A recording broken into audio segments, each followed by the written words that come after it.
Don't stop.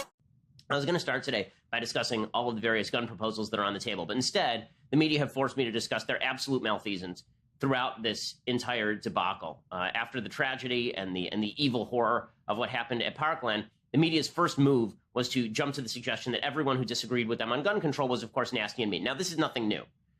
I sort of got famous off of saying exactly this to Piers Morgan, because Piers Morgan was famous for doing this. I said to him that he was standing on the graves of the kids of Sandy Hook to push his agenda, and the media continued to do this. Tonight, of course, CNN is supposed to have a big town hall event where they have a bunch of the students from Parkland. We'll see if they have any of the students from Parkland who are not in favor of gun control. The answer is probably not.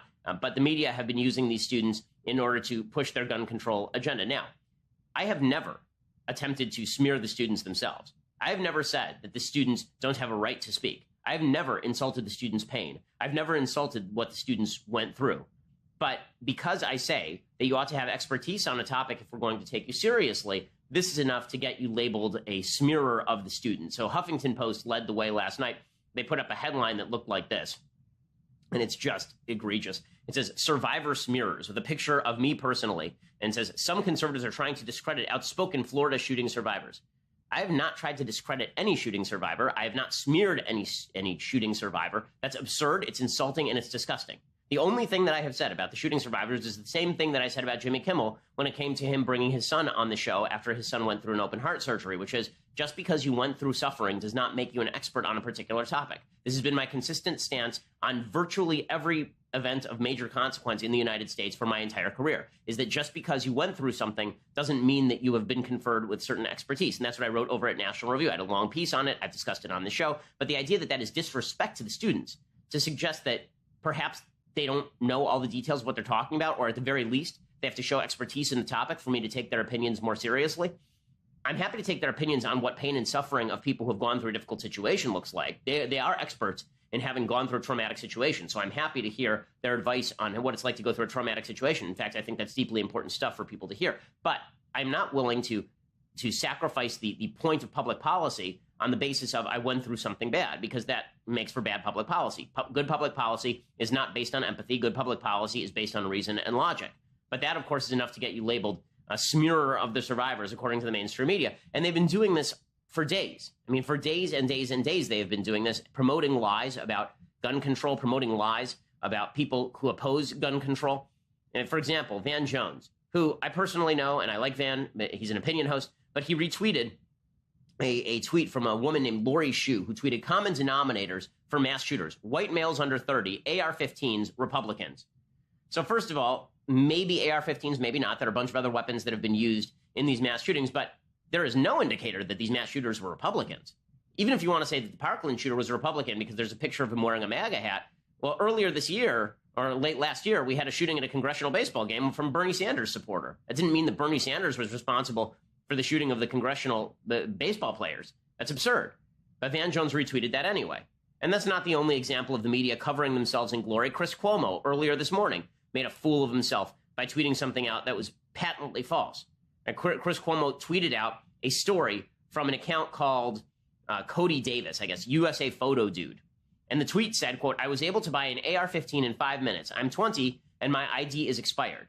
Well, there's only one problem. That never happened. According to the article itself, quote, "After the sales representative walked me through the paperwork, all 5 pages of it, I told him I changed my mind and wanted to think more before I bought an AR-15. He told me it wasn't a problem and listed the store hours if I wanted to come back. I then said thank you and walked back to my car." So in other words, he didn't present an ID and no gun was offered to him.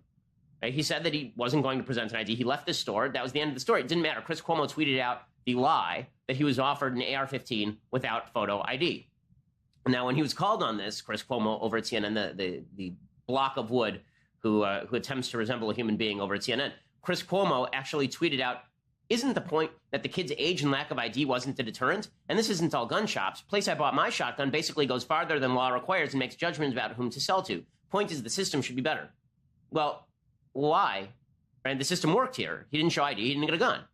I'm wondering, they ran a federal background check. If you go to a federally licensed firearms dealer in the United States, according to federal law, they must run a federal background check for criminal record as well as mental health record, by the way. The problem is that these records are not fully transparent. Sometimes the information is not conveyed down to the federal government, to the FBI. So Charles Cook over at National Review called Cuomo on this. He said the point is that the kid lied about buying a gun that he didn't, and now you're lying too. So Cuomo immediately misdirected to an unrelated topic. He said, lying, if you want to fight back against background checks, make the case. Whether it is calling the kids actors or lying about how no laws could stop the shootings, that is the BS to call out. 97% of people want better checks. Why fight that? Well, that's a complete misdirect. That has nothing to do with the fact that Chris Cuomo, a respected, objective news source, tweeted out something that is objectively false. It is just not true. Now, in a second, I'm going to talk about the stupidity of people on the right who are pushing myths about about people who actually are smearing the school shooting survivors by suggesting that one of them, particularly a guy named David Hogg, who's 17 years old, is some sort of crisis actor. They're putting out this video that shows that he was interviewed by, I guess, local CBS News in Los Angeles a few months back over some incident where he was a witness. And they're saying, well, this shows that he was a child actor because he was out in Los Angeles, and so he's acting. Well, he was at the shooting. Whether he is a child actor or not makes no difference. I have no evidence that he is. What the hell are you talking about? Is the suggestion that he's being paid for his perspective? I mean, my understanding is that from his Twitter account, he was anti-gun before this happened. Is the idea that he is being paid as an actor to pretend that he saw a shooting he did not? Because there's no evidence of that either, and that's a smear and that's a lie. That's the #1 trending video on YouTube, by the way, and it's disgusting. Anybody who's trafficking in that should immediately be discounted as a decent news source. That's stupidity. Dinesh D'Souza got himself in hot water yesterday because Dinesh tweeted something out about how there are a bunch of kids who were crying when a piece of gun legislation didn't pass in the Florida legislature, and Dinesh tweeted something out about how this is the worst these kids have suffered since their parents told them that they were scaling back their allowance or they couldn't get a summer job. That, of course, is ridiculous. There was literally a shooting in Florida last week. Dinesh got shellacked for that, as well he should have, and he ended up backing down and apologizing for it. But there's been inordinate media focus placed on that YouTube video particularly, and on the comments of folks like Dinesh. Every member of the mainstream media, that's all deserved, by the way. I mean, there should be focus on lies. But the lies extend to the mainstream media itself. And it's much more prominent in the mainstream media because virtually every major host in the mainstream media is engaging in this type of lie. Virtually all of them, or at least in selective coverage that is designed to shade your emotions in a particular direction. So as an example of this, last night, Anderson Cooper was talking about gun violence, about shootings involving guns, and here's what he had to say.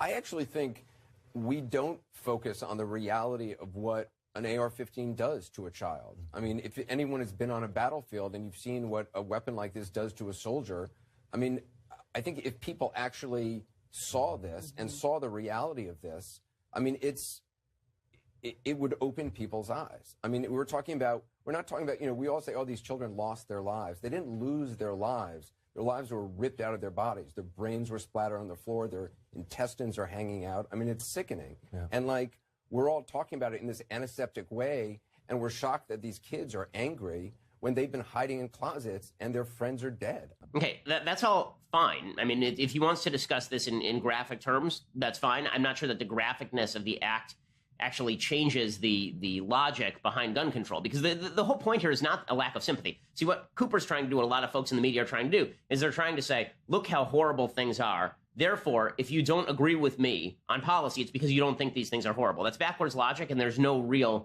to it. I'm going to explain more about that, and also I have an additional note for Anderson Cooper in just a second. First, I want to say thank you to our sponsors over at Dollar Shave Club. So, Anderson Cooper there, talk about the brutality and the violence and the horrible imagery of kids being shot.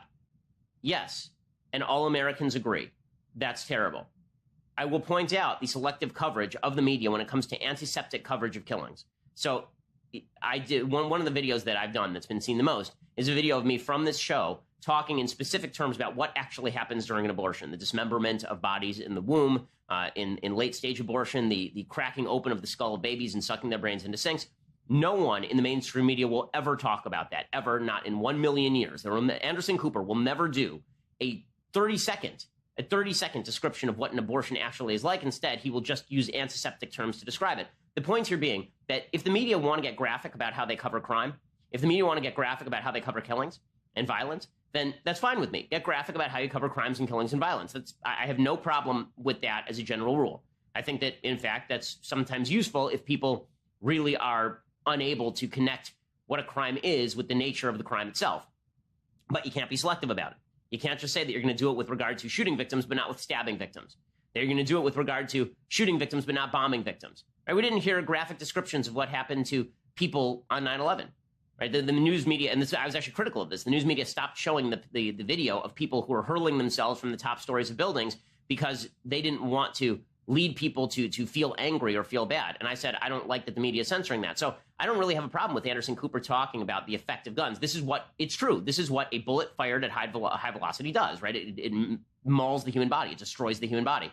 It destroys anything that it's shot at. This is why the first rule, literally the first rule of gun training, is do not point the gun at anything that you're not willing to destroy. That is literally rule number one when it comes to guns. If you pick up a gun, then don't point it anywhere where it is possible that you will destroy something that you care about. And that includes human beings. This is what the NRA teaches in every one of its gun safety courses.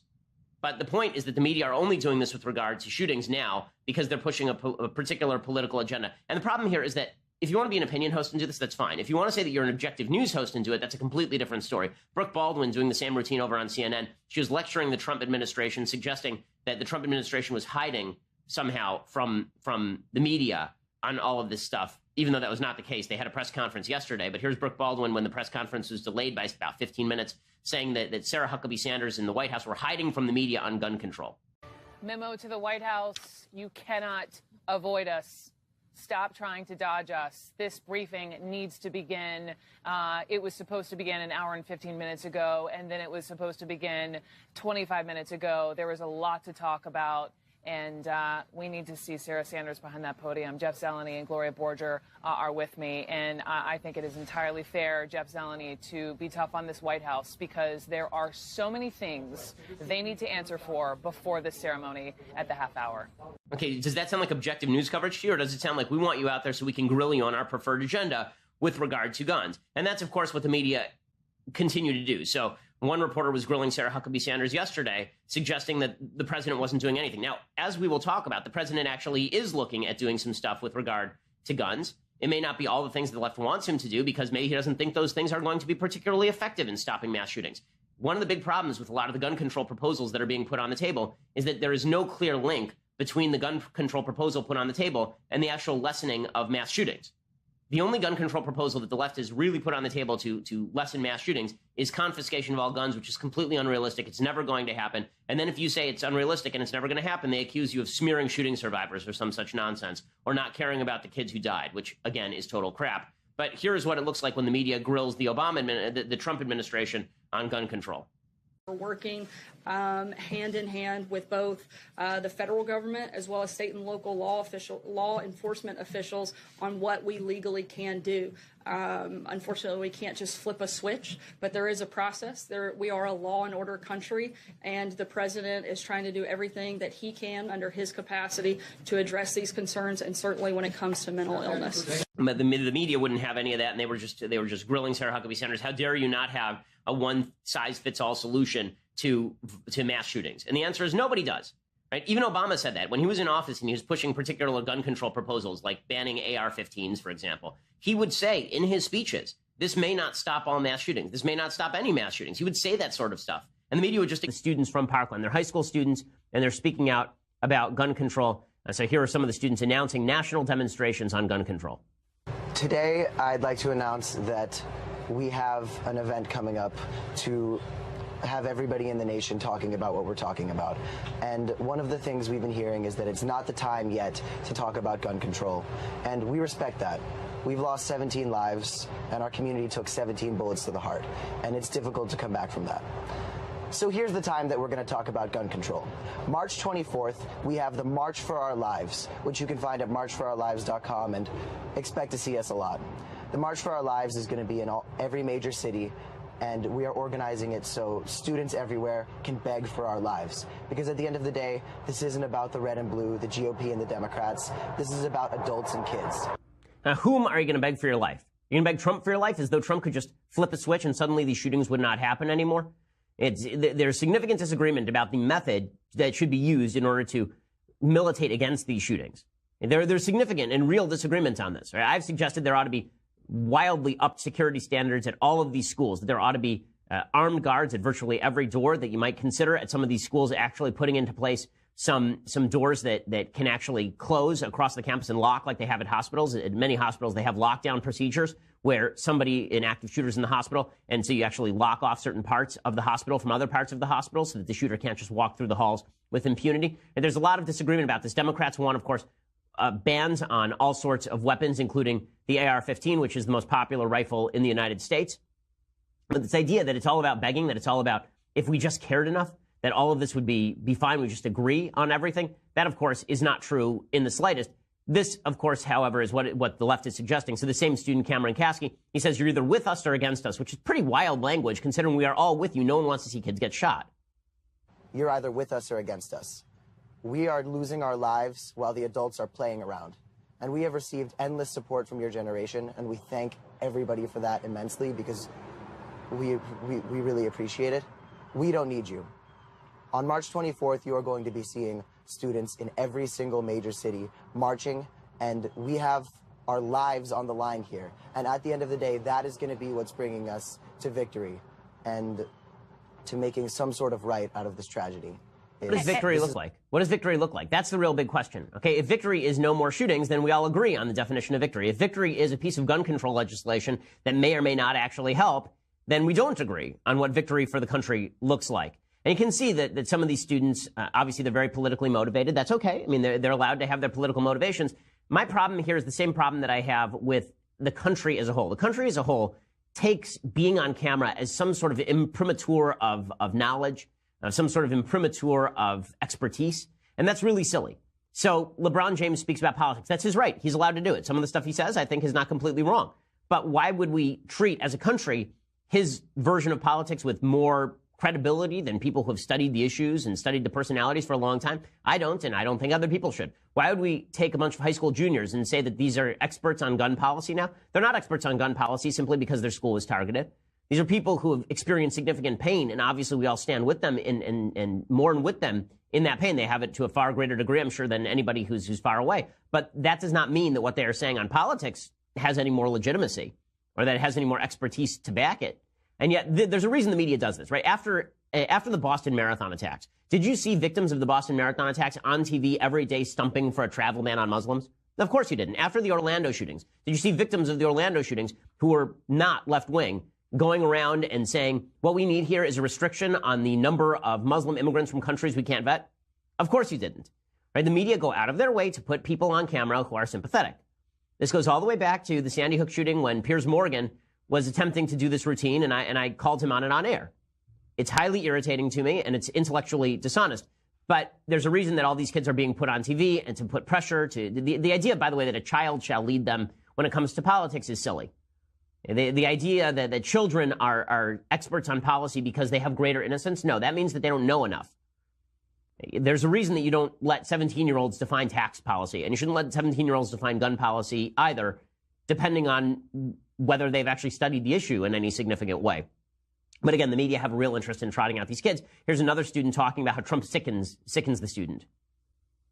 President Trump, you control the House of Representatives, you control the Senate, and you control the executive. You haven't taken a single bill for mental health care or gun control and passed it. And that's pathetic. We've seen a government shutdown. We've seen tax reform, but nothing to save our children's lives. Are you kidding me? You think now is the time to focus on the past and not the future to prevent the death of thousands of other children? You sicken me. Trump sickens him. Okay, well, again, Trump does not control the House. He does not control the Senate. I mean, basic civics education would be useful here. These are independent branches of government, and they have to propose and pass legislation.